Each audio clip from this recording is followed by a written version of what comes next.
ماؤ باغیوں کے ہاتھوں 22 بھارتی فوجیوں کی ہلاکت یقیناً کوئی عام واقعہ نہیں ہے اور بھارت میں بلا شبہ اس میں تشویش کی لہر پیدا ہوئی ہے۔ دنیا بھر میں یہ قیاس آرائی بھی کر رہے ہیں ماہرین کہ ایسا قوی امکان ہے کہ مستقبل قریب میں بھی بھارت کے مختلف علاقوں میں جاری علیحدگی پسند تحریکوں میں بھارت کو وسیع پیمانے پر جانی اور مالی نقصان اٹھانا پڑے۔ میں ہوں ملک ظہیر بابر، اور اگر آپ نے یہ چینل سبسکرائب نہیں کیا تو اس چینل کو سبسکرائب کریں۔ ناظرین، ماؤ باغیوں کا جو واقعہ ہے وہ یقیناً تشویشناک ہے۔ ان کی جو کارروائی ہے، 22 بھارتی فوجیوں کا مارا جانا، بھارت میں اپوزیشن نے اس معاملے کو اٹھایا ہے، حکومت پر تنقید کی جا رہی ہے اور اس کو مختلف زاویوں سے جانچا اور پکھا جا رہا ہے۔ راہل گاندھی جو اپوزیشن لیڈر ہیں بھارت میں، انہوں نے کہا ہے کہ اگر یہ انٹیلیجنس فیلئر ہے پھر بھی بتایا جائے کون سی کوتاہی ہوئی کہ 2000 کے قریب جو بھارتی فوجی تھے وہ جو آپریشن کرنے گئے تو اس کے نتیجے میں 22 مارے گئے۔ اس کی تعداد بھارتی فوجیوں کے مارے جانے کی بڑھ بھی سکتی ہے۔ ایسی اطلاعات بھی ہیں کہ کچھ بھارتی فوجیوں کو اغوا کر لیا گیا، مگر دوسری طرف بھارت نے روایتی جھوٹ کا سہارا لیتے ہوئے یہ دعویٰ کیا ہے کہ اس کی فوجیوں نے بھی کم و بیش 25 سے 30 ماؤ جو باغی ہیں ان کو مارا ہے اور ان کی لاشیں قبضے میں لی گئی ہیں۔ ناظرین، یہ سمجھنے کی ضرورت ہے کہ جو ماؤ باغی ہیں وہ ان کا بیک گراؤنڈ کیا ہے اور ان کا نظریہ کیا ہے۔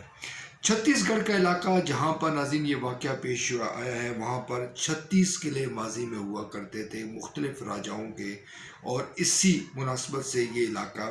چھتیس گڑھ کہلاتا ہے۔ ناظرین، اس علاقے کی مختلف خاص باتیں ہیں جو اس کو نمایاں کرتی ہیں۔ مثال کے طور پر خواندگی کی شرح یہاں پر 84% ہے، خواتین 73% سے زائد خواندہ کہے جاتے ہیں، اور اس کا جو رقبہ ہے اس رقبے پر کم و بیش 44% سے زائد جو ہے جنگلات ہیں، جہاں پر جو اس کی خوبصورتی کو اور اس کے صحت مند افزا مقام کو مزید ابھارتے ہیں۔ ناظرین، دوسری طرف جو ماؤ باغی ہیں وہ موضوع تنگ کے نظریے سے متاثر ہیں اور کمیونسٹ خیالات ہیں ان کے، اور وہ سرمایہ دارانہ اور جاگیردارانہ نظام کے خلاف ہے۔ 1967 میں یہ تحریک چلی اور اس کے نتیجے میں وسیع پیمانے پر اس کی حمایت میں اضافہ ہوا۔ ماؤ جو باغی ہیں ان کی تعداد کم و بیش 30,000 بتائی جاتی ہیں، اور اس میں خواتین قابل ذکر تعداد میں موجود ہیں جو کہ انتہائی تربیت یافتہ ہیں۔ کمیونسٹ پارٹی آف انڈیا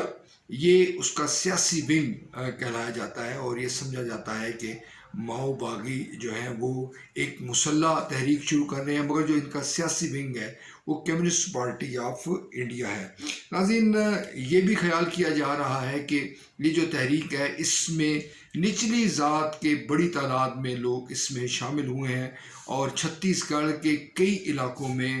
ماؤ باغیوں کا اس انداز میں ہولڈ ہے کہ وہاں پر ان کا نظام نافذ ہے۔ کچھ علاقے ایسے بھی ہیں جہاں پر ان کا اثر کم ہے، کچھ ایسے ہیں جہاں پر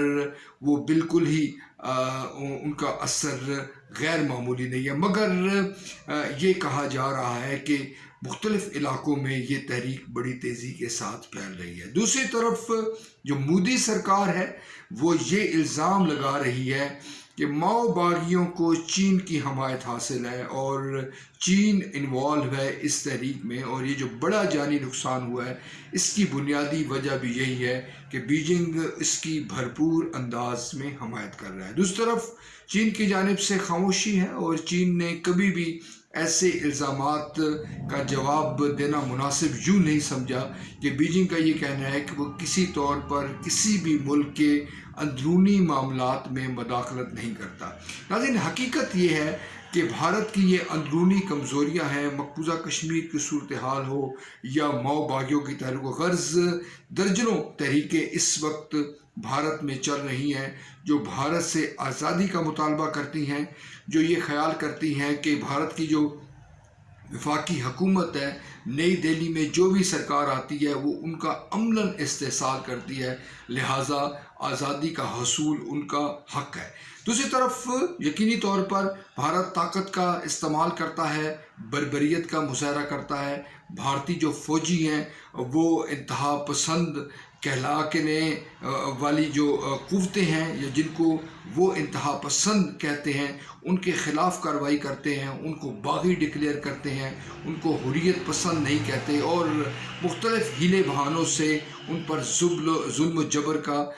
جو سلسلہ ہے وہ جاری و ساری رکھے ہوئے ہیں۔ ناظرین،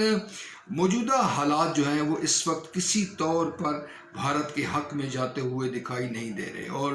مختلف جو مبصرین ہیں ان کا یہ کہنا ہے کہ چین کے ساتھ بھارت کی جو کشیدگی ہے اور امریکہ کی طرف جو اس کا جھکاؤ ہے وہ یقیناً اس کی مشکلات میں اضافہ کر رہا ہے۔ ایک دلچسپ بات جو ہو رہی ہے، بھارت کے خلاف جا رہی ہے، وہ یہ کہ جو پڑوسی ممالک ہیں اس کے، وہ بڑی تیزی کے ساتھ اس کی جو پالیسیوں کے خلاف جا رہے ہیں، اس کے اثر سے آزاد ہو رہے ہیں۔ مثال کے طور پر سری لنکا کی مثال آپ کے سامنے ہے، افغانستان کی مثال، بنگلہ دیش کی مثال، مالدیو، بھوٹان، جو جنوبی ایشیا کے ایسے ممالک جن کے متعلق یہ تاثر تھا کہ وہ بھارت کے زیر اثر ہیں اور وہ بھارتی پالیسی سازوں کے سامنے سرنگو رہتے ہیں، وہ اب بھارت کی بات ماننے کو تیار نہیں ہے۔ یقیناً مودی سرکار اس پر یہ الزام تراشی کرے گا اور کر رہا ہے کہ اس کے پیچھے بیجنگ ہے، مگر کوئی ٹھوس شواہد موجود نہیں ہے۔ ایسا یقیناً ہو سکتا ہے کہ بھارت کی جو بڑے بھائی کی یا جبر کی پالیسیاں ہیں مختلف چھوٹے ممالک کے حوالے سے، ان میں ایک باغیانہ پن پیدا ہو، اور جو اس کے حریف ممالک ہیں وہ ان جذبات کو استعمال کریں اور نئی دہلی کا آنے والے دنوں میں مزید ناطقہ بند کرے، جس سے مودی سرکار ہو یا بھارت کی کوئی بھی سرکار، اس کی مشکلات دو چند ہو جائیں۔